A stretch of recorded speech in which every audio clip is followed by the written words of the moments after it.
All right. So you mentioned that the first turning point that you remember first is this 3v3 championship tournament, right? So that's what we're going to call it, if you don't mind. We're going to call it a 3v3 tournament. Okay. So we're going to plot down the turning point on our graph. So first, tell me, how old was Kat at the time of this turning point? I'm going to say about 7 years old. 7 years old. And second, how close was the relationship at the time of that turning point on a 0 to 100% scale? I put it at 95% or higher. Okay. All right, Kat. Moving on to you. So, what is the turning point that you remember first? So for me, one that comes to mind was a little bit later down the line.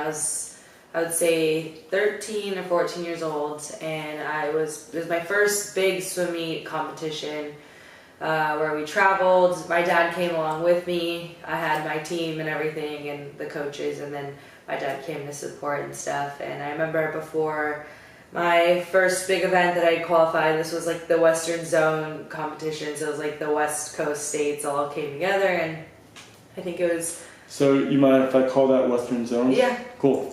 And it was before my race, and I just think I got really nervous, and I had asthma back then when I was younger, and I just remember like my breathing started getting real shaky, and it was real tough for me to breathe. It was the competition was in Salt Lake City, so the elevation was higher, and I think there were just like a ton of factors that played into me,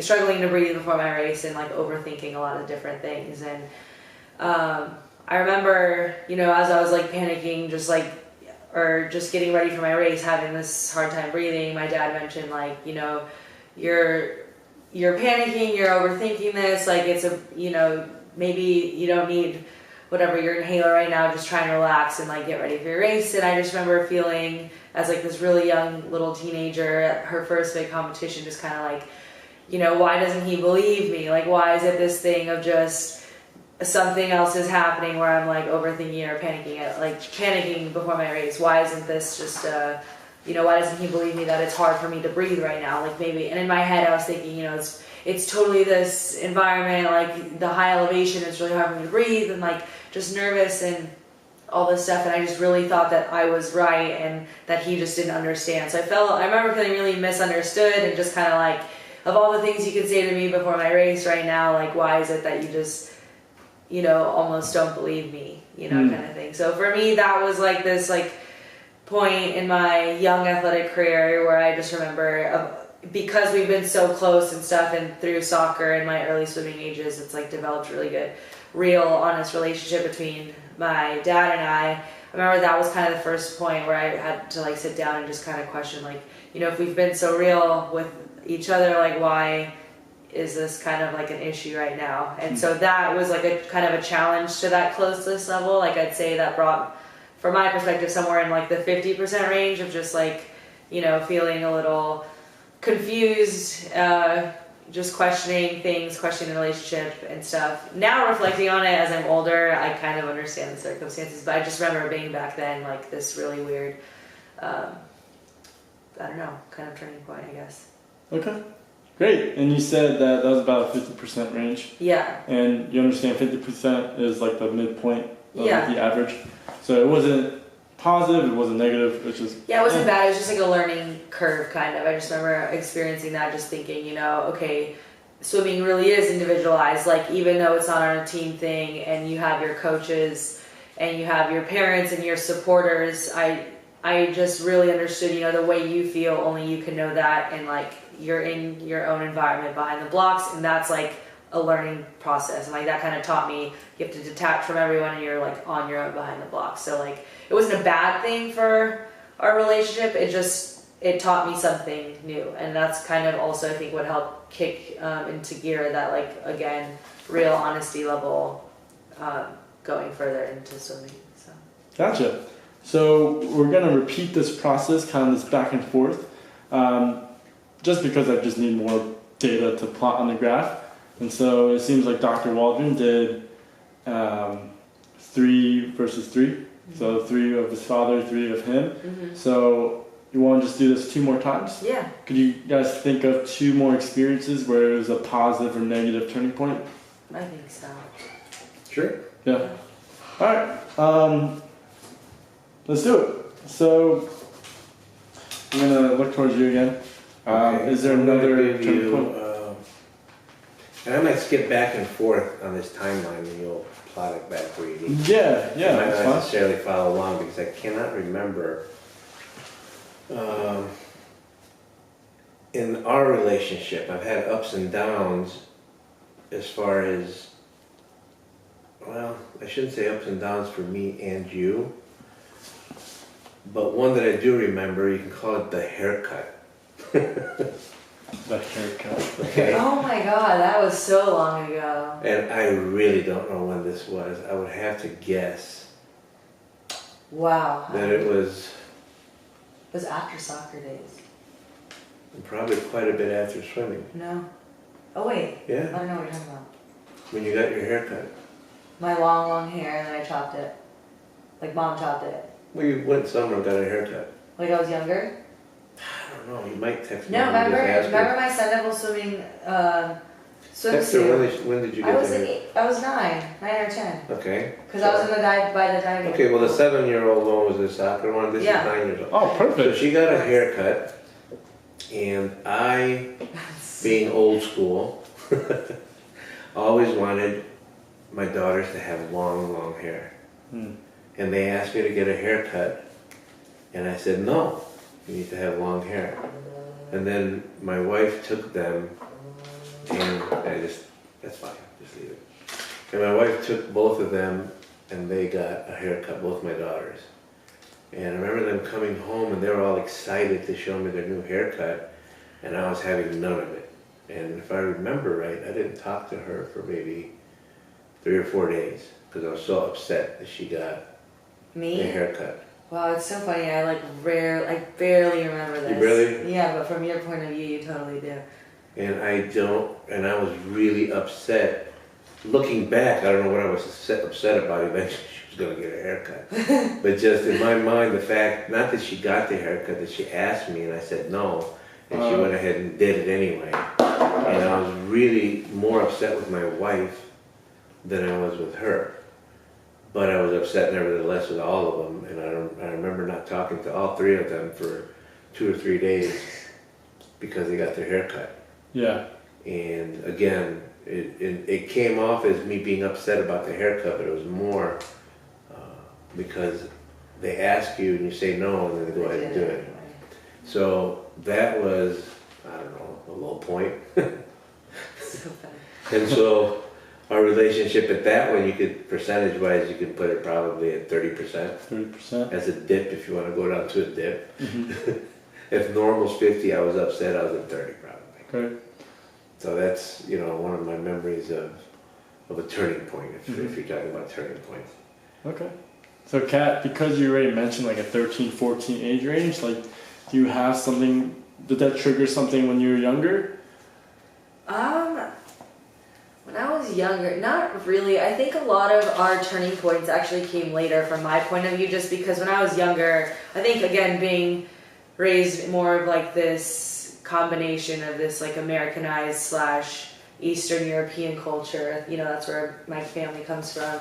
We had aspects of like this real traditional old school kind of way growing up, but also through time it was modernized. So I think back when I was younger, I always really idolized my dad. There were very little problems. Like I don't, besides the one you just mentioned, if you qualify that as one, I don't really think there were any crazy turning points. But as I got older, I think there were, turning points where my perspective started to shift and I learned things and matured in different ways to where that brought us closer or pushed us further down the line. So like one I could think of was when I was 18, just graduating high school, looking to go to college, and was being recruited pretty heavily for swimming and trying to decide where I want to go, what I want to do.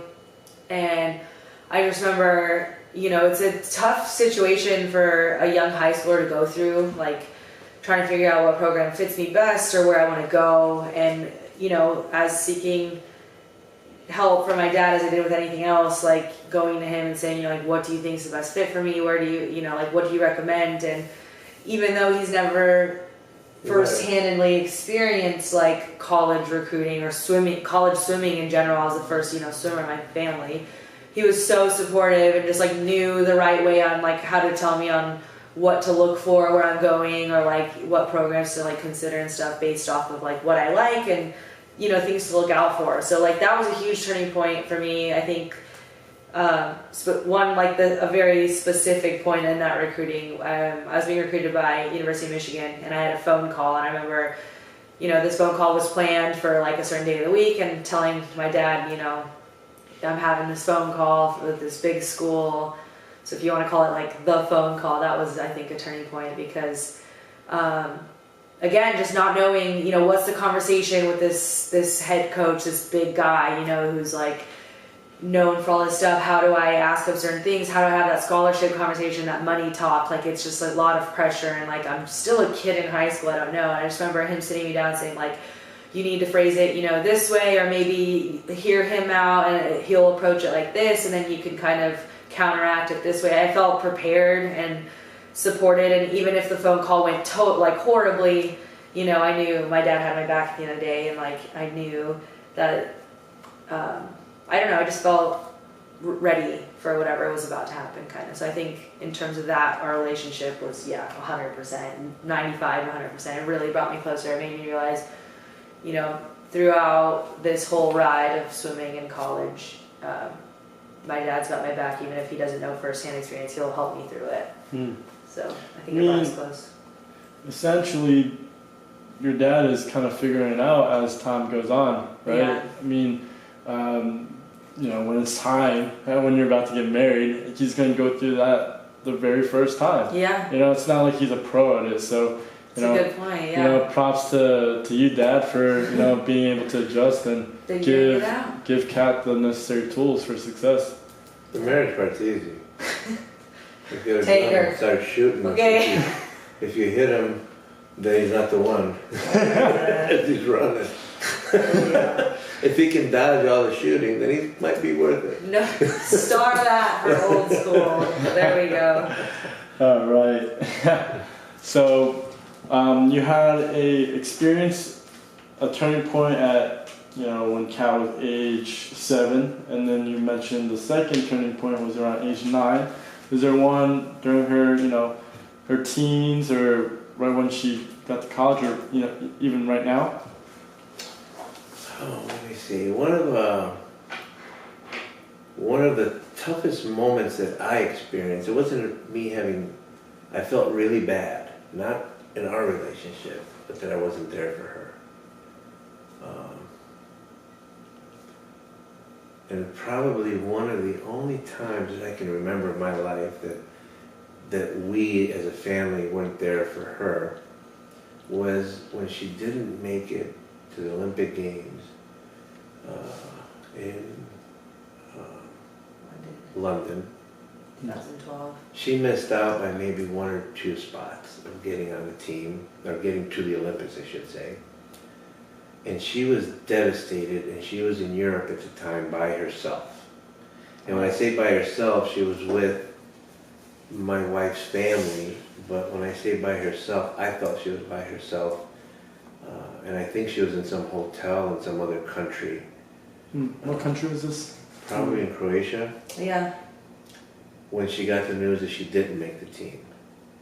And she was devastated, and there was nobody there for her from family to help her get through that. And I swore at that moment that would never happen again, as far as her athletic career goes. It will always be there for her, and probably that's going to carry on through life for other things too, as she experiences life and the ups and downs.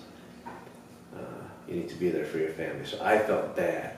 I don't think our relationship was anything other than good at that time, but that was a really tough moment in for me not being there for her. So in the sense of our relationship was, at that point, I wasn't there, so what could I do for her? Were you in the U.S. at the time? Yeah, we were both here in So very Phoenix far area. away. Yeah, we're 4,000 or 5,000 miles apart, and there's nothing you can do to help somebody that needs help. Hmm. And so that, you know, I don't know what your chart here says, but, you know, I wasn't there for her, so our relationship was at 5%, you Hmm. know, because I couldn't be there. All I could do is tell her on the phone it'll be better, and even the phone call couldn't last very long because it just couldn't. The time that you could talk on the phone was limited, and etc. So it was just a really tough moment in my life. Hmm. One of the toughest that I've had as far as low points, as far as not being able to be there to communicate with her, if this is a communication thing, because of the situation we're in. So, Yeah, thank you for sharing. What would you want to call that? London? call it the London Olympics, I guess, for lack of a better term. Yeah. So just a few questions. Kat, you were swimming to make the what national team? The Serbian national team, Olympic spot for London in 2012. For swimming. Mm-hmm. How old were you? London. London, you would have been 19. Yeah. 19. All right. Well, thank you for sharing. Mm-hmm. All right, Kat, you want to anchor this? Yeah. So most recent turning point that you can imagine. So I recently retired from swimming, and it's been a total challenge for me to try and figure out, you know, who I am. That's like not defined as this college athlete or this swimmer or, you know, sports player for so long. And I think I was worried about that. You know, it was always always on the cusp. You know, as I was finishing out my career of like, oh, you know, I'm retiring and what's next for me. And I remember my dad did come to mind too, because I was just thinking about, you know, our whole relationship was always like the foundation of it is sports and being this athlete and, you know, being this like tomboy chick who got along with my dad so well because I was this athlete and we could talk sports all day long, you know, and never get tired of it, versus my mom who wouldn't really have that same connection. So for me, I always knew, you know, as I'm retiring, is our relationship going to change? Is it going to be challenged in the sense of like, are we not going to have anything to talk about anymore? Is there going to be this really weird gap of just like, so how was your day? You know, like trying to fill like the time with some awkward conversation or something. But it totally hasn't been. I feel like we're closer now than we've ever been. We find all sorts of things to talk about now. Politics is surprisingly one of these conversation starters always, and like we really pick each other's brain. I think like that competitive side from being an athlete and having that like sports connection, we've taken it to other like types of relationship building. We always bounce ideas off of each other or like talk about, I don't know, like breaking news or things that are going on in today's society and like just different perspectives or like things. And going back to like that old school approach, you know, my dad has that like older background and I have that more modernized twist, and us going back and forth really like, I don't know, we have different ideas and stuff. So I think in terms of one specific thing, retiring from swimming and like kind of still working on that, still building off of that to present day, but it's been a long time coming. Yeah, swimming for, you know, 18 plus years, and then trying to figure out how to shift gears in that relationship. And I remember like that day I stopped swimming, he was still very supportive and just knew I needed my space in respect to that, and knew how to develop me in another non-athletic way further. So. Wow. So you're saying that retiring from a sport of 18 plus years, what kind of defined your relationship back in the day, Yeah. right? Is also after retiring, it's gotten better. Yeah, I think. Yeah, better maybe not Developing. define our relationship, it built our relationship. Yeah. From day one, basically. It laid the foundation. The foundation to where we're at now. And to this day I talk straight up honest with her. And when I think she's done something that I don't agree with, I tell her. Or not tell her, you know, when I don't fluff it, and I don't make up, oh, that was a good try, when I don't think it was a good try. If it was a good try, I tell her it was a good try. And I've told her in her swimming races that she's lost, I considered at that particular time a better race than stuff that she's won at, where I've seen her effort or whatever. So it's not all about winning, it's the journey. I've always said that swimming is a like journey. Okay. So what age would you characterize that? When did you retire? So just last year, so 24, 25 years old. Okay. And trying to kind of, yeah, What would be that percentage? I'd say 100. I don't 100? think- yeah, because through my experiences through the state, it hasn't reached this level of closeness. Great.